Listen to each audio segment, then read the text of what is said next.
Hello अस्सलाम वालेकुम बच्चों लोग, वेलकम टू सरताज क्लासेस। तो हम लोग 11 एंट्रेंस के लिए इंडो इस्लामिक का पोर्शन कवर कर रहे हैं बच्चों, और जीके भी पढ़ेंगे आगे। ठीक है। तो हमने अभी तक पूरी दिल्ली सल्तनत ख़त्म कर ली है, और मुग़ल एम्पायर में मुग़ल बादशाह बाबर भी पढ़ लिए हैं, और उसके बाद हुमायूं भी पढ़ लिए हैं। तो अगला टॉपिक जो है हमारा अकबर है ना। अगले बादशाह मैंने आपको ट्रिक बताई थी, भाजसा बी। ठीक है, बाबर हुमायूं, उसके बाद कौन से आएंगे, अकबर। तो ये भी 11 एंट्रेंस के लिए आपके बहुत ही इंपॉर्टेंट टॉपिक है। ठीक है, तो अच्छे से पढ़िएगा, ये आपके लिए बहुत ही कीमती नोट्स बनाए हैं। ठीक, तो आप दिल लगा के इसको पढ़िए और मजा भी आएगा आपको। तो ठीक है, मुगल बादशाह अकबर का दौर जो आता है, तो उनका दौर जो है वो 1556 से लेके 1605 रहा बच्चों। ठीक है, 1556 से लेके 1605 तक रहा। ठीक है। तो बर्थ नेम, अकबर का बर्थ नेम क्या था, जलालुद्दीन मोहम्मद अकबर। ठीक है, जलालुद्दीन मोहम्मद अकबर। और अकबर अपनी कम उम्र में ही बादशाह बन गए थे। ये आपको काफी लोगों को पता ही होगा। ठीक है, तो ये भी पूछा तो नहीं जाता खैर, लेकिन आपको पता होना चाहिए। ठीक है, अकबर काफी अपने कम उम्र में ही क्या बन गए थे, बादशाह बन गए थे मुगल सल्तनत के। ठीक है, हुमायूं की डेथ के बाद। ठीक है, अकबर थ्रोन पे बैठे इन 1556 AD with the help of Behram Khan fought second battle of Panipat, second battle of Panipat against Hemu, जिनका नाम था Vikramaditya. In this battle Hemu was defeated. तो बच्चों आपने फर्स्ट बैटल ऑफ पानीपत पढ़ी थी, है ना। मैंने बताया था आपको फर्स्ट बैटल ऑफ पानीपत किस किस के बीच में हुई। तो बाबर और इब्राहिम लोदी, उसमें कौन जीता, इब्राहिम लोदी हार गए थे, बाबर जीते थे। ठीक है, 1526 में हुई थी। अब ये बात हो रही है सेकंड बैटल ऑफ पानीपत। तो सेकंड बैटल ऑफ पानीपत किसके बीच में हुई, अकबर और हेमू के बीच में। हेमू का नाम विक्रमादित्य के नाम, विक्रमादित्य नाम है। ठीक है, तो अकबर और हेमू के बीच में हुई कौन सी battle, second battle of Panipat. कब हुई, 1556। तो ये भी पूछी जाती है, battle of Panipat second, second battle of Panipat कब हुई, तो 1556 में। किस किस के बीच में, अकबर और हेमू के बीच में, याद रखेंगे। ठीक है, इसमें कौन जीता, तो अकबर जीते। ठीक है, और जाहिर सी बात है अकबर कम उम्र में थे, तो इनके रीजेंट कौन थे, बहरम खान। ठीक है, सारी जंगे की जंग अकबर की तरफ से ये लड़ रहे थे, मतलब उनकी अगुवाई कर रहे थे, सपोर्टर थे, रीजेंट थे, गुरु थे। ठीक है, तो बैरम खान रीजेंट, एक टर्म यूज होती है रीजेंट। ठीक है, रीजेंट थे अकबर के। ठीक, इन 1562 married to Raja Bharmal's daughter to increase friendly relations between two communities, that is Rajputs and Mughals।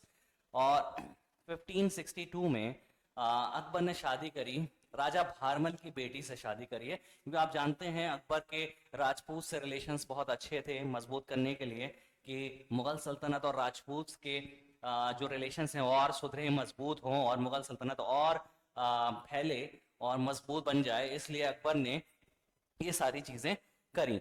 तो अकबर ने राजा भारमल की बेटी से शादी करी है। अच्छा, आप लोगों ने सुनते हुए आए हो बचपन से, है ना, कि अकबर की वाइफ जोधाबाई। ठीक है, तो ऐसा नहीं है, अकबर की वाइफ जोधाबाई नहीं है। ठीक है, जोधा अकबर और फिल्मों में, मूवीज में, ड्रामे ड्रामे में ये सब बहुत देखा होगा, जबकि इसके बारे में कोई फैक्ट मौजूद नहीं है। ठीक है, तो जोधा भाई ऐसा कोई, मतलब उसके बारे में ऐसा फैक्ट मौजूद नहीं है। हाँ, ये जरूर मौजूद है कि अकबर ने राजा भारमल की बेटी से शादी करी है जरूर, लेकिन राजा भारमल की बेटी जोधाबाई ये भी नहीं है। एक नाम और ज्यादा लिया जाता है, हरकाबाई। ठीक है, तो वहां भी इतने फैक्ट्स मौजूद नहीं है। तो आप ये याद रखें कि अकबर ने राजा भारमल की बेटी से शादी करी है। ठीक है, उनका नाम जोधा नहीं था, ये याद नहीं रखेंगे, नाम के बारे में नहीं आता ऐसा, जोधाबाई नहीं है ना हरकाबाई है। ठीक है, तो जोधा तो बिल्कुल भी सिरे से नहीं है। ठीक है, जो आप फिल्मों में देखते हो ऐसा, वो गलत है। ठीक, हाँ, अकबर की वाइफ को एक टाइटल जरूर दिया गया था बच्चों, है। अकबर की वाइफ को एक टाइटल जरूर दिया गया था, और वो टाइटल था मरियमुज जमानी। क्या था, ठीक है, मरियमुज जमानी, मरियमुज, मरियमुज जमानी। ये क्या था, अकबर्स वाइफ्स टाइटल, अकबर की वाइफ को एक टाइटल मिला था जिसका नाम था क्या, मरियमुज़्ज़मानी। यानी कि अकबर की वाइफ मरियमुज़्ज़मानी के नाम से जरूर जानी जाती थी, लेकिन ठीक है, और कोई नाम से नहीं, लेकिन हाँ मरियमुज़्ज़मानी के नाम से जानी जाती थी। ठीक है, मरियमुज़्ज़मानी नाम से। ठीक, मरियम यहाँ स्पेलिंग आप मरियम ये भी हो सकती है, ठीक है, तो उससे घबराने की जरूरत नहीं है। मरियमुज़्ज़मानी, तो किसकी वाइफ का टाइटल था मरियमुज़्ज़मानी, तो अकबर की वाइफ का टाइटल था मरियमुज़्ज़मानी। ठीक है, अब 1564 में अकबर ने स्लेवरी भी अबॉलिश कर दी थी, यानी स्लेवरी की गुलामी भी खत्म करी थी। ठीक है, गुलामी खत्म करी थी 1564 में। ये आपके लिए इतना इंपॉर्टेंट नहीं है। और मैंने आपको वो भी बताया था कि सती सिस्टम जब बाद में फिरोज शाह तुगलक के बाद फिर किसने खत्म करा था, तो अकबर ने खत्म किया था। ठीक है ना, चलो आगे बढ़ते हैं। 1571 में क्या हुआ भाई, 1571 में क्या हुआ, फतेहपुर सीकरी में बुलंद दरवाजा बनाया।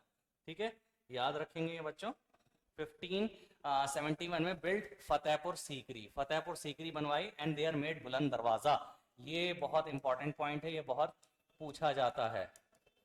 ठीक है, 1571 में फतेहपुर सीकरी बनवाई। फतेहपुर सीकरी किसने बनवाई, तो अकबर ने बनवाई। बुलंद दरवाजा किसने बनाया, तो अकबर ने बनाया। बुलंद दरवाजा है कहाँ, तो वो है फतेहपुर सीकरी में। ये 3 क्वेश्चन आपसे घुमा फिरा के पूछ सकते हैं। ठीक है, made his capital eight Fatehpur Sikri, Akbar ने अपनी कैपिटल कहाँ बनाई, तो फतेहपुर सीकरी को कैपिटल बनाया। अब बच्चों एक बहुत ही इंपॉर्टेंट क्वेश्चन पूछा जाता है अकबर के फोर्ट्स के बारे में, किलों के बारे में। ठीक, तो उसके लिए मैंने बहुत ही खूबसूरत सी ट्रिक बना दी आप लोगों के लिए, लास्ट ईयर भी एग्जाम में पूछा गया था। बस ये ट्रिक से याद कर लो, उसके अलावा और कोई याद करने की जरूरत नहीं है। अकबर के सिर्फ 4 किले हैं बच्चों, अकबर के सिर्फ 4 किले हैं। Akbar made only 4 forts. ठीक है, मैंने बताया 4 forts, Agra fort, Ajmer fort, Lahore fort and Allahabad fort. Agra का किला, अजमेर का किला, इलाहाबाद का किला और लाहौर का किला। तो इसके लिए मैंने एक ट्रिक बनाई है। क्या है वो ट्रिक बच्चों, वो है आला। आला, बस ये याद कर लो। आगरा क्या नाम है, अकबर के किलों को याद करने के लिए एक ट्रिक याद कर लो, आला, डबल ए एल ए, आला। ए फॉर आगरा फोर्ट, ए से अजमेर फोर्ट, एल से लाहौर फोर्ट, ए से इलाहाबाद फोर्ट। ठीक है, आला। तो आपको बस ये बेहतरीन सी ट्रिक मिल गई। अकबर के कुल कितने किले हैं, तो 4। कौन कौन से, Agra fort, Ajmer fort, Lahore fort और इलाहाबाद फोर्ट। ठीक है, आला। अगर आपने ये याद कर लिए, इसके अलावा अकबर का और कोई किला नहीं है। ठीक है, चलो 1573 में क्या हुआ, विक्ट्री ऑफ गुजरात। ये आपको रिलेवेंस नहीं है, बस मैं आपको बस नोट्स के लिए ऐसे लिखा दिया है। ये इंपॉर्टेंट 11 एंट्रेंस से रिलेटेड इतना इंपॉर्टेंट नहीं है। विक्ट्री ऑफ गुजरात हुई थी, गुजरात में भी एक विक्ट्री हासिल हुई थी अकबर को। 1575 में बिल्ड इबादत खाना, जिसको इंग्लिश में क्या कहते हैं, hall of prayer at Fatehpur Sikri. पहले तो बच्चों याद रखो कि इबादत खाना किसने बनवाया, तो अकबर ने बनवाया। कहां बनवाया, तो फतेहपुर सीकरी में बनवाया। ठीक, या हॉल ऑफ प्रेयर कहते हैं इसे इंग्लिश में। ठीक है, तो किसने बनवाया, अकबर ने बनवाया। ये क्या था बच्चों, एक इबादत खाना ये था, अकबर ने एक हॉल ऑफ प्रेयर बनाया था और वहां पे सारे धर्म गुरुओं को, यानी कि क्रिश्चियंस के सारे धर्मों के आलिमों को, है ना, ब्राह्मण्स को, मौलवियों को, है ना, क्रिश्चियंस में पोप को, और कह लो कि बुद्धिज्म के भी, तो उसमें सारे आलिमों को बुला के वो डिस्कशंस करने का रूम बनाया गया था कि भाई वहां पे क्या करा जाए, कि भाई अपने अपने सब बातें रखें और डिस्कशन करें। ठीक है, तो ताकि एक हेल्दी डिस्कशन के लिए। लेकिन इसका कोई फायदा नहीं निकला, आपस में लड़ाई झगड़े ही होने लगे, तो अकबर ने ये बाद में बंद कर दिया था। तो आपको याद रखना है कि इबादत खाना, हॉल ऑफ प्रेयर किसने बनाया था, तो वो बनवाया था अकबर ने। ठीक है, 1576 में क्या हुआ, बैटल ऑफ हल्दी घाटी हुई। बैटल ऑफ हल्दी घाटी कब हुई है, 1576 में। Akbar's forces led by Man Singh fought this battle against Maharana Pratap. Maharana Pratap was defeated in this battle. तो बैटल ऑफ हल्दी घाटी किस किसके बीच में हुई अगर कहा जाए, तो अकबर और महाराणा प्रताप के बीच में। किसके बीच में, अकबर और महाराणा प्रताप के बीच में। ठीक है, लेकिन अकबर की फोर्सेस को लीड कौन कर रहा था, राजा मान सिंह, जो कि अकबर के 9 रत्नों में से एक हैं, राजा मान सिंह जो थे वो अकबर की फोर्स को लीड कर रहे थे बैटल ऑफ हल्दी घाटी में, किसके खिलाफ? महाराणा प्रताप के। इस बैटल में क्या कौन जीतता है? तो इसमें महाराणा प्रताप हार जाते हैं ये वाली बैटल, ठीक है। बैटल ऑफ हल्दी घाटी कब हुई? 1576। किसके बीच में? अकबर और महाराणा प्रताप के बीच में। अकबर की फोर्सेस को लीड कौन कर रहा था? तो राजा मान सिंह, ठीक है बच्चों। 1601 में क्या हुआ? 1601 में विक्ट्री ऑफ आसिरगढ़, एक आसिरगढ़ का किला भी है, तो अकबर ने वहां भी उसको फतेह किया, तो विक्ट्री ऑफ आसिरगढ़ के नाम से मशहूर है वो, तो 1601 में हुआ। इन 1582 स्टार्टेड दीन इलाही। बच्चों ये टर्म बहुत याद रखनी है आपको, ये आपसे सिर्फ टर्म पूछ लेगा। दीन इलाही किसने चलाया? तो वो अकबर ने चलाया था। अकबर ने एक अपना नया रिलीजन टाइप स्टार्ट कर दिया था, और इसके सिर्फ एक ही फॉलोवर, बीरबल वगैरह ये कुछ ही फॉलोवर्स थे, ठीक है, ज्यादा नहीं थे। तो अकबर ने एक दीन इलाही, एक नया रिलीजन टाइप का चलाया था जिसका नाम था दीन इलाही। तो किसने चलाया? अकबर ने चलाया, ठीक है। ये पॉइंट बहुत इंपॉर्टेंट है बच्चों। By his order translation of Mahabharata was done into Persian language under the name Razmnama. Razmnama बच्चों ये टर्म बहुत इंपॉर्टेंट है, याद रखना। रज्मनामा कौन सी? रज्मनामा, रज्मनामा, ठीक है, रज्मनामा। तो अकबर के वक्त में, अकबर के ऑर्डर से बहुत सारे ट्रांसलेशन हुए हैं उस वक्त। तो महाभारत जो है, महाभारत का भी पर्शियन लैंग्वेज में ट्रांसलेशन हुआ, ठीक है, जिसका नाम क्या रखा गया? रज्मनामा। रज्मनामा, ठीक है। नामा माने बुक, रज्म माने वार, बुक ऑफ वार। महाभारत क्या थी भाई? लड़ाई की कहानी तो है, तो ये रज्मनामा बुक ऑफ वार, इसका मतलब क्या है? बुक ऑफ वार, ठीक। तो आपसे क्वेश्चन ही पूछा जाता है महाभारत का पर्शियन ट्रांसलेशन का नाम क्या है? उसका नाम है रज्मनामा। या रज्मनामा किस चीज का ट्रांसलेशन है? तो महाभारत का, ठीक है, पर्शियन ट्रांसलेशन, ठीक। और ये किसने किया था? This translation is done by Abdul Qadir Badayuni, ठीक है। This translation was done by Abdul Qadir Badayuni, ठीक। तो रज्मनामा जो कि महाभारत का ट्रांसलेशन है, किसने किया ये ट्रांसलेशन? अब्दुल कादिर बदायूनी। तो ये नाम भी आप याद रखोगे बच्चों, ठीक है। तो चलो आगे बढ़ते हैं हम। बहुत इंपॉर्टेंट पॉइंट था ये वाला। By his order translation of Mahabharata was done, ठीक है, into Persian language under the name Razmnama. And ये ट्रांसलेशन किसने किया? तो ये किया था अब्दुल कादिर बदायूनी ने, ठीक है, याद रखेंगे। अगला पॉइंट हमारा क्या है? अकबर की बायोग्राफी से बच्चों क्वेश्चन पूछ लिए जाते हैं, आपको याद रखना है अकबर की बायोग्राफी से, ठीक। तो अकबर की बायोग्राफी, अकबरनामा और आईन अकबरी, ठीक। दो बायोग्राफीज, अकबरनामा और आईन अकबरी, रिटन बाय, ये किसने लिखी? अबुल फजल ने, इन पर्शियन लैंग्वेज। याद रखेंगे बच्चों, अकबरनामा किसने लिखा? तो अबुल फजल ने। आईन अकबरी किसने लिखा? तो वो भी लिखी किसने? अबुल फजल ने। एक्चुअली बच्चों अकबरनामा के 3 वॉल्यूम हैं। अकबरनामा, अकबरनामा के 3 वॉल्यूम हैं, ठीक है। अकबरनामा के 3 वॉल्यूम हैं, वॉल्यूम 1, वॉल्यूम 2, वॉल्यूम 3, ठीक है। और ये तीसरा वॉल्यूम जो है ये ही है आईन अकबरी, आईन अकबरी, ठीक है।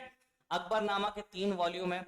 एक में अकबर का बचपन या एंसेस्टर्स के बारे में डिस्कस किया है, ठीक है। एक में अकबर के आगे की दौर, जवानी का या रूल कैसा रहा, इस तरीके की चीजें। और तीसरा आईन अकबरी है। तीसरा वॉल्यूम क्या है? आईन अकबरी है। अकबरनामा का तीसरा वॉल्यूम ही आईन अकबरी है, ठीक। इसमें आईन माने क्या होता है? कानून, यानी कि अकबर का कानून। आईन अकबरी में क्या डिफाइन किया गया है? अकबर के कानून। और इस आईन अकबरी के, इस आईन अकबरी के भी 1, 2, 3, 4, 5 वॉल्यूम है, ठीक है। अकबरनामा के 3 वॉल्यूम है, तीसरा वॉल्यूम है क्या? आईन अकबरी। और आईन अकबरी के भी खुद के 5 वॉल्यूम है। ये आपको याद रखने की जरूरत नहीं है, लेकिन मैंने आपको नॉलेज के लिए बता दे रहा हूं, ठीक है। चलो, one English man named Ralph Fitch visited the court of Akbar. ये एक इंपॉर्टेंट क्वेश्चन आप लोगों के एंट्रेंस में जरूर पूछा जाता है कि कौन से रूलर के दौर में कौन सा अंग्रेज आया, ठीक है। जैसे उस वक्त बताए थे, अंग्रेजों का भी आ सकता है। जैसे हमने बताया था मोहम्मद बिन तुगलक के वक्त में कौन आए थे? ट्रैवलर, मोरक्कन ट्रैवलर थे इब्ने बतूता, ठीक है। तो ऐसे ही एक इंग्लिश मैन था, अंग्रेज था, जिसका नाम क्या था, Ralph Fitch. Ralph Fitch visited the court of Akbar. Akbar के दौर में राफ फिच आया था, ठीक है। लॉन्च तुलादान सिस्टम, आप लोगों के लिए नहीं है इंपॉर्टेंट ये। तुलादान सिस्टम, अकबर ने वो सिस्टम भी चलाया था जो एक तरफ तराजू में बैठ जाया करते थे और दूसरी तरफ हीरे जवाहरात और सोना चांदी से यानी वजन के बराबर तौल के वो गरीबों में इस तरीके से बांटा जाता था। तो इसको तुलादान सिस्टम कहते थे। तो तुलादान सिस्टम अकबर ने चलाया था। लॉन्च मनसबदारी सिस्टम, ये मनसबदारी सिस्टम किसने चलाया, इंपॉर्टेंट है, बार बार पूछते हैं आपसे। मनसबदारी सिस्टम चलाई थी अकबर ने, ठीक है। जैसे याद होगा आपको, मैंने बताया था इक्तादारी सिस्टम किसने चलाया था, तो वो चलाया था इल्तुतमिश ने, ठीक है। तो ऐसे ही मनसबदारी सिस्टम था। अकबर ने रैंक्स बांट रखी थी भाई, मनसबदारी, ठीक है। अब क्या था, अपने ऑफिशियल्स को रैंक्स बांटे थे, है ना, मनसब ओहदे, मनसब माने क्या होता है, ओहदे, रैंक्स, ठीक है। और जो उस मनसब जो मनसब पे कायम होता था, उस ओहदे पे कायम होता था, उसको क्या कहते थे, मनसबदार। और पूरा सिस्टम क्या होता था, मनसबदारी सिस्टम। ये हेरिडेटरी नहीं था। अब ये नहीं है कि भाई जो अकबर, मान लीजिए अकबर ने किसी को दे रखा है ओहदा, मनसब दे रखा है, तो उसका बेटा भी अगला मनसबदार बनेगा, ऐसा नहीं है। लेकिन अकबर क्या करते थे, प्रोग्रेस के ऊपर कि किसकी कैसी रिपोर्ट है, ठीक है। रैंक्स यानी कि मनसब घटाए भी जाते थे, बढ़ाए भी जाते थे। रैंक्स जो थे वो अगर परफॉर्मेंस अच्छी नहीं रहती थी, सालाना रिपोर्ट पेश होती थी अकबर के दरबार में, अगर अकबर उसको रैंक अप भी कर देते, अगर काम अच्छा था तो रैंक बढ़ा भी देते थे और रैंक घटा भी देते थे, ठीक है। तो 10 रैंक वाले, 10 मनसब वाले से लेके 5,000 7,000 रैंक के मनसब भी हुआ करते थे। 5,000 7,000 रैंक मतलब वो रॉयल फैमिलीज हुआ करते थे, वो अपने आप में एक राजा हुआ करते थे, ठीक है। तो मनसबदारी सिस्टम किसने चलाया, अकबर ने। 1562 में बैटल ऑफ मालवा हुई, डिफीटेड बाज बहादुर। ये इतनी इंपॉर्टेंट नहीं है आप लोगों के लिए। बैटल ऑफ मालवा 1562 में हुई थी, इसमें बाज बहादुर को हराया था, ठीक है। 1599 में विक्ट्री ऑफ अहमदनगर, डिफीटेड चांद बीबी, ठीक है। ये इतने इंपॉर्टेंट 11 एंट्रेंस के लिहाज से नहीं है, लेकिन फिर भी नोट्स में लिखे हैं तो आपके लिए मैंने कवर कर दिए हैं। विक्ट्री ऑफ अहमदनगर, डिफीटेड चांद बीबी, ठीक है। अकबर डिवाइडेड हिज, ये आप लोगों के लिए इंपॉर्टेंट हो जाता है। Akbar divided his court into 2 parts. Akbar ने अपने दरबारों को 2 हिस्सों में बांट रखा था। किसमें, दीवाने आम और दीवाने खास। दीवाने आम में क्या होते थे, आम लोग, यानी कि आम पब्लिक वहां पे जा सकती थी, अकबर के सामने अपनी बात रख सकती थी। दीवाने आम में आम पब्लिक से बादशाह मुखातिब होते थे, ठीक। दीवाने खास में कौन होते थे भाई, वहां पे कौन होते थे, अकबर के सलाहकार, नौरत्न, फौज वाले सेनापति, है ना, और वजीर, ये सारे जो होते थे, ऑफिशियल्स जो होते थे, ऑफिस मेंबर्स, ऑफिशियल्स, वो सब कहाँ मुलाकात करते थे, दीवाने खास में। कोई मीटिंग हो रही है, कोई पॉलिसी पे काम हो रहा है या बात होनी है, तो वो सब दीवाने खास में। Akbar tomb is located at Sikandra. ये बहुत वेरी इंपॉर्टेंट बच्चों क्वेश्चन है ये। अकबर की टूम कहां पर है, बार बार पूछी जाती है। तो अकबर की टूम है सिकंदरा, आगरा में। अकबर की टूम कहां है, सिकंदरा, आगरा में। डाइड इन 1605, अकबर का इंतकाल 1605 में होता है, कहां पर, फतेहपुर सीकरी में। 1605 में अकबर का इंतकाल हो जाता है फतेहपुर सीकरी में, और सिकंदरा, आगरा में दफन कर दिया जाता है अकबर को, ठीक है बच्चों। चलो, तो ये अकबर का टेन्योर था। अब मैंने कुछ एक छोटा सा टॉपिक यहाँ पे और कवर कर दिया है, 9 ज्वेल्स ऑफ अकबर। अकबर के कुछ 9 रत्नों के बारे में आपने सुना है ना बच्चों, 9 रत्नों के बारे में सुना है अकबर के, तो हम ये भी देख लेते हैं, ठीक है। तो पता होना चाहिए कि कौन कौन था 9 रत्नों में, ठीक है। 9 ज्वेल्स, आपने काफी नाम भी सुना होगा, तो यहाँ मैंने थोड़े से कवर किए हैं। आप देखो 9 ज्वेल्स हैं यहाँ पे। बीरबल, इनका नाम बहुत सुना होगा आपने, बीरबल। बीरबल का असली नाम बता सकते हैं, महेश दास, महेश दास। बीरबल का असली नाम बच्चों महेश दास, ठीक, महेश दास। इनकी पोस्ट क्या थी, पोस्ट, इनकी पोस्ट थी एडवाइजर की, एडवाइजर, ये सलाहकार थे, सलाह मशवरा। आपने देखा हो ना अकबर बीरबल की बहुत सारी कहानियां देखी, ठीक है। तो बीरबल जो थे अकबर के दरबार में थे, इनका पोस्ट क्या थी, एडवाइजर, और ये क्या थे, इनका नाम क्या था असली, महेश दास। ऐसे ही राजा मान सिंह, अभी जो मैंने बात करी, मान सिंह कौन थे, इनके कमांडर थे भाई, फौजों को लीड करा करते थे, ठीक है। राजा तोडरमल, तोडरमल क्या थे, ये फाइनेंस मिनिस्टर थे। फाइनेंस से लेके पैसों से मुतालिक जो भी काम होता था वो कौन देखता था, तोडरमल, राजा तोडरमल। तानसेन, इनका भी बहुत नाम सुना होगा आपने। तानसेन का रियल नेम क्या था? राम तनु पांडे। ये सब मैं एक्स्ट्रा नॉलेज दे रहा हूं बच्चों आप लोगों को, ठीक है। एग्जाम में पूछ लें अच्छी बात है, नहीं पूछे तो भी अच्छी बात है, ठीक है, आपको नॉलेज में मिलेगा। तानसेन की पोस्ट क्या थी? ये म्यूजिशियन थे, सब जानते हैं, ठीक है। क्या क्या गाते थे? राग मल्हार गाते थे, दी मल्हार गाते थे। तानसेन भी एक कोर्ट म्यूजिशियन थे अकबर के, ठीक है। पूछ लिया जाता है कि तानसेन किसके दरबार में मौजूद थे? तो अकबर के में। अब्दुल रहीम खाने खाना, अब्दुल रहीम खाने खाना ये एक पोएट थे। अबुल फजल ये भी पोएट थे। फैजी ये भी पोएट थे, ठीक है। अबुल फजल और फैजी ये भी पोएट थे अकबर के दरबार में, ठीक है, पोएट। और अबुल फजल ने क्या क्या लिखा था? आईन अकबरी और अकबरनामा। आईन अकबरी किसने लिखी है? अबुल फजल ने, ठीक, ठीक है। ये बच्चों ये 7 जो है, यहां तक तो सारे हिस्टोरियंस या कुछ लिखते हैं कि ये 7 हैं। लास्ट के 8 और 9 में कुछ कुछ लोग कुछ किसी को कहते हैं, कुछ और भी नाम मिलेंगे आपको, तो ऐसा नहीं है। ये 2 नाम भी आते हैं, मुल्ला दो प्याजा, मुल्ला दो प्याजा नाम आता है, ठीक है, मुल्ला दो प्याजा नाम आता है, ठीक है। और हकीम खान, ठीक है। मुल्ला दो प्याजा क्या थे? कुक थे, ठीक है। हकीम खान या भगवान दास ये भी नाम आता है, तो उससे टेंशन लेने की जरूरत नहीं है। कुछ हिस्टोरियंस ने कुछ लिखा, लेकिन ये शुरू के 7 जो है, ये शुरू के 7 जो है, ये सब लोग बताते हैं कि मतलब कि ये तो नाम यही थे 7, ठीक है। 8वां 9वां एक कुक भी थे, मुल्ला दो प्याजा काफी फेमस कुक थे, तो इनका नाम भी नौरत्नों में है। कोई किसी को कहता है हकीम खान, भगवान दास, ठीक है, इस तरीके से। तो ये अकबर का टॉपिक आपका कंप्लीट हो गया, बहुत ही इंपॉर्टेंट टॉपिक था आप लोगों के लिए, ठीक है। तो आज का लेक्चर हम यहीं बाइंड करेंगे। अगर वीडियो अच्छी लगी है तो बच्चों वीडियो को लाइक कर देना, चैनल को सब्सक्राइब कर देना, ठीक है। तो कल मिलते हैं अगले लेक्चर में, तब तक के लिए अल्लाह हाफिज।